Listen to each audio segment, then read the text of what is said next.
Hello दोस्तों, welcome to ASF academy. मैं हरिओम सूर्यवंशी आज लेके आया हूँ फिर से एक नया टॉपिक जिसमें हम आपको पढ़ाने वाले हैं लघु बीजाणु जनन। और इसमें आप देखेंगे लघु बीजाणु जनन के साथ साथ हम परागकोश की अनुप्रस्थ काट की भी संरचना के बारे में पढ़ेंगे। फर्स्ट वीडियो में हमने देखा था जिसमें हमने आपको बताया था पुष्पीय पादपों में जो लैंगिक प्रजनन होता है उसमें हमने द्विलिंगी पुष्प की संरचना के बारे में अध्ययन किया था।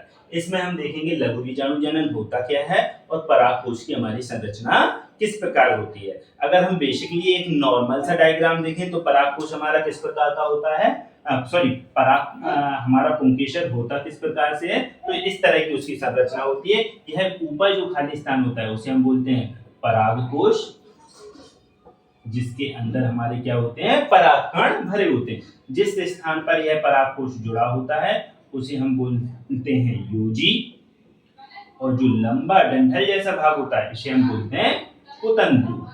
इन तीनों से मिलकर हमारे क्या बनता है, पुंकेसर की संरचना होती है। पुंकेसर या इसी को हम पुष्प का नर जनन भाग भी बोल सकते हैं या इसी को हम पुमंग भी बोलते हैं।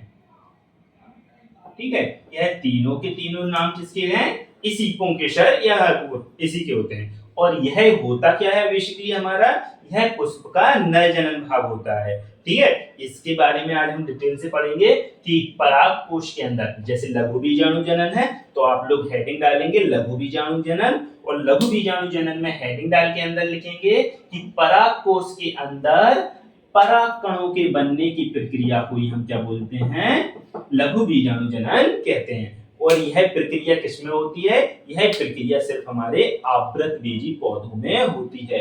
आवृतबीजी पौधे क्या होते हैं, वो पौधे जिनके बीज के ऊपर क्या पाया जाता है, आवरण पाया जाता है। इन्हीं को हम इंग्लिश में एंजियोस्पर्म भी बोलते हैं। ऐसे पौधे जिनके बीज के ऊपर आवरण पाया जाता है आवृतबीजी पौधे बोलते हैं। और यही पूर्ण विकसित पादप होते हैं जिनमें जड़, तना, पत्ती, फल, फूल आदि सब कुछ लगते हैं। आइए तो हम आज इसके बारे में पढ़ते हैं। एक परागकोश की अनुप्रस्थ काट की संरचना बनाएंगे। यह तो आपको बेसिकली समझाने के लिए बता दिया था।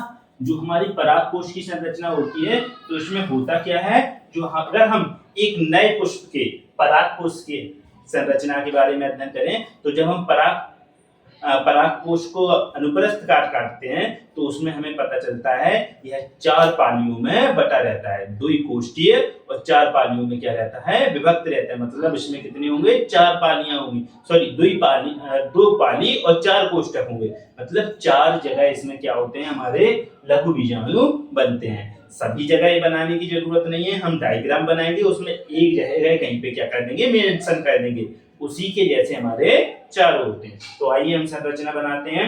इसकी संरचना लगभग देखने पर हमारी कैसी होती है, बटरफ्लाई के जैसी, तितली के जैसी। तो आइए पहले आउटलाइन बना लेते हैं।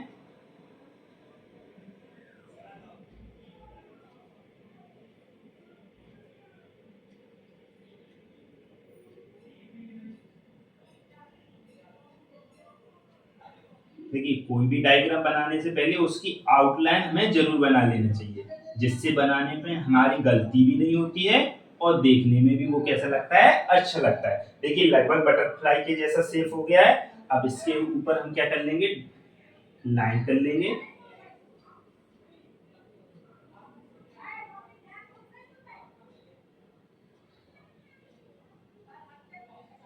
इस पर अच्छे से आप लाइन कर लेना। अगर हो सके तो कलर पेंसिल का इस्तेमाल भी कर सकते हैं। कलर पेंसिल के इस्तेमाल करने से आपका जो डायग्राम है बहुत अच्छा दिखता है और नंबर भी काफी अच्छे मिलते हैं। हाँ, लेकिन याद रखना है पेपर में हमें रेड और ग्रीन इन 2 पेन के इस्तेमाल से बचना रहेगा। मतलब हम रेड और ग्रीन पेन का इस्तेमाल पेपर में नहीं करना है। और इसके साथ साथ जेल पेन का भी हमें इस्तेमाल नहीं करना है। जेल पेन क्या होती है, कुछ समय बाद उनकी स्याही फैल जाती है, तो हमें इस चीज से भी बचना है। ठीक है, यह हमने आउटलाइन कर दी है। सबसे बाहर वाला इसका कहलाता है एपिडर्मिस। एपिडर्मिस मतलब बाह्य त्वचा। ठीक है, तो सबसे पहले हम इसकी एपिडर्मिस बना लेते हैं। तो कुछ नहीं करना है, इस तरह से हमें गोल गोल संरचना बनाते जाना है और उसे हमें पूरे इसमें बनानी है।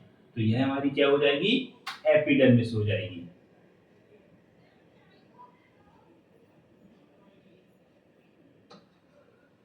आप लोग अगर साथ में बनाना चाहें तो साथ में बनाते जाइए, जिससे क्या है आपको समझ में भी आएगा, और अगर कहीं पर कोई दिक्कत होगी तो हम आपको बता भी देंगे।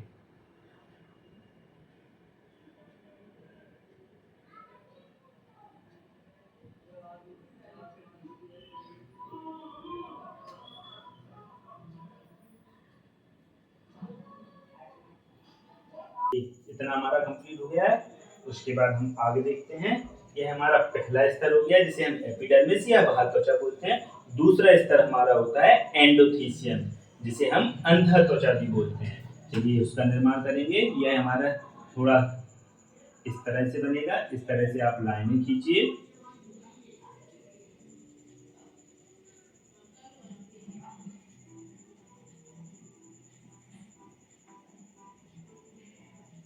इस तरह से इसे हम ड्रॉ कर लेंगे। बड़ा ही आसान है यह चित्र बनाना।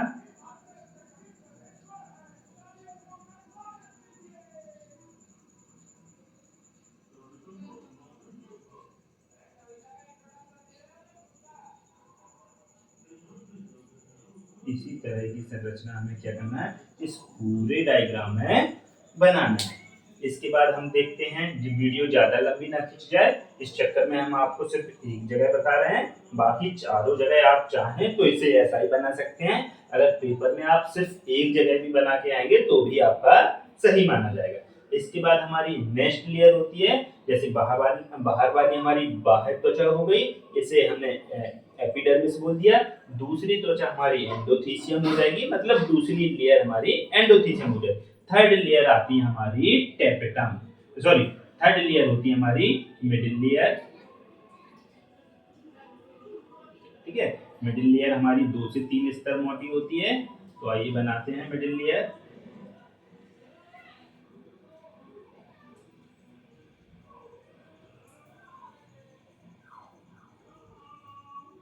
यह 2 से 3 स्तर मोटी हमारी मिडिल लेयर बन गई है। इसके बाद इसके नीचे एक स्तर और बना देंगे।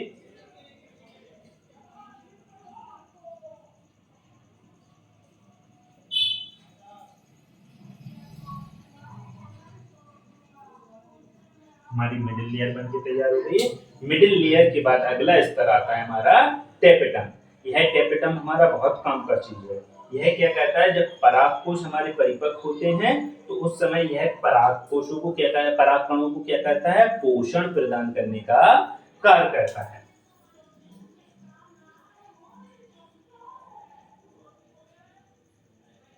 तो यह कैसी फलाकार कोशिकाओं का बना होता है। ठीक है, ये हमारा क्या बन गया, टेपेटम। और टेपेटम के मध्य में अंदर हमारा क्या पाया जाता है, माइक्रोस्पोर मदर सेल, मतलब लघु बीजाणु मात्र कोशिकाएं, इसमें क्या होती हैं, पाई जाती हैं। इन्हीं को हम क्या बोलते हैं, पराग कण बोलते हैं। यही बाहर निकल कर क्या करते हैं, दूसरे पुष्पों के ऊपर जाकर क्या करते हैं, परागण की क्रिया को संपन्न कराते हैं। आइए इसके हम नाम लिख लेते हैं। सबसे बाहर है हमारा एपिडर्मिस, उसके बाद है हमारा एंडोथीसियम,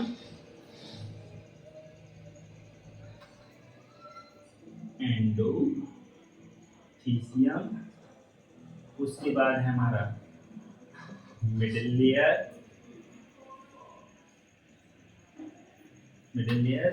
उसके बाद है हमारा टेपेटम, के बाद हमारा है माइक्रोस्पोर मदर सेल,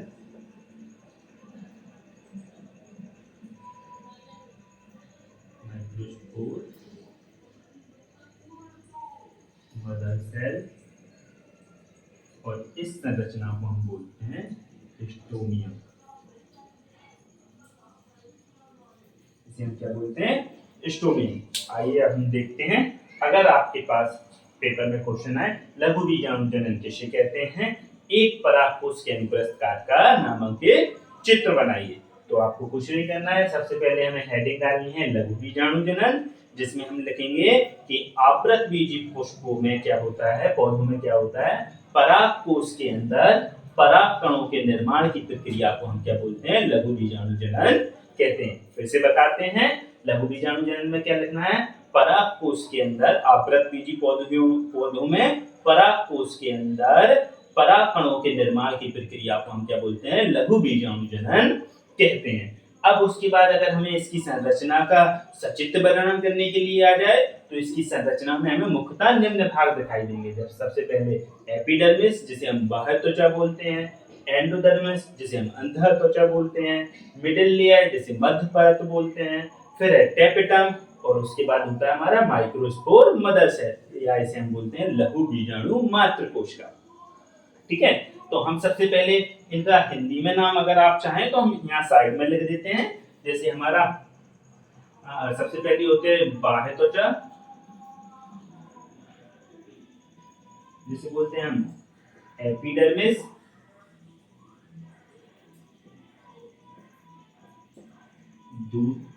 पहला। दूसरा हमारा हो गया अंतः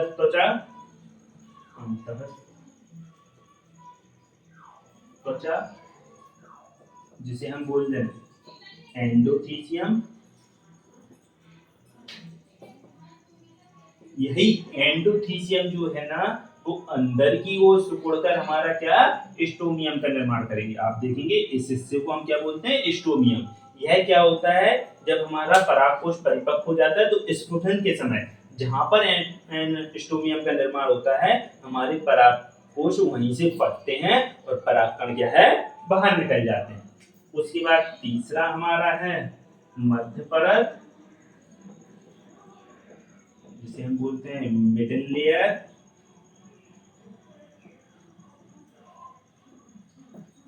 चौथा है हमारा टेपिटम।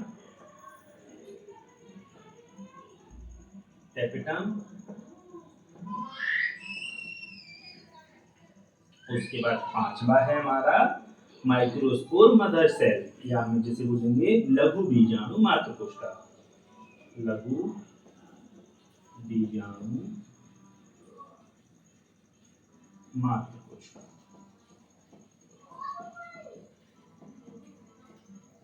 जिसको हम बोलेंगे माइक्रोस्पोर